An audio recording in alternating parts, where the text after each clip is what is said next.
আরে, তোর দোকানে তো বেশ ভালোই ভিড় থাকে। দোকান আমার আর কামাই ওর।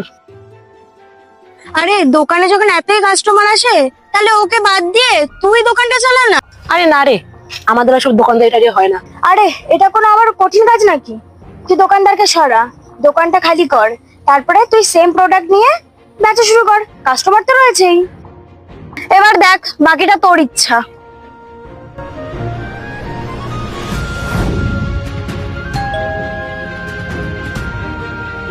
এই যে দিদি, মাসের টাকাটা।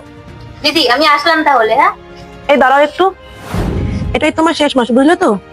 সামনের মাসের দোকানটা খালি করে দেবে আর তুমি অন্য কোনো দোকান খুঁজে নেবে। কেন দিদি, কোনো ভুল হয়ে গেল নাকি? আমি তো তোমাকে মাসের টাকা টাইম মতোই দিয়ে দিই।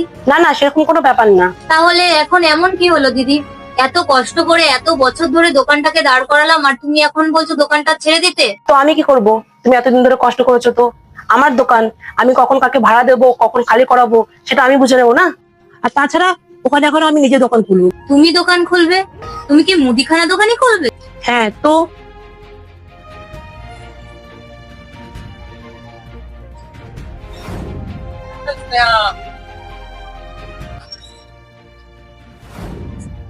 বস, কিরে এত মনমরা হয়ে রয়েছিস কেন তুই? আর বলো না দাদা, আমার তো সর্বনাশ হয়ে গেছে। সে কিরে, তোর আবার কি সর্বনাশ হলো?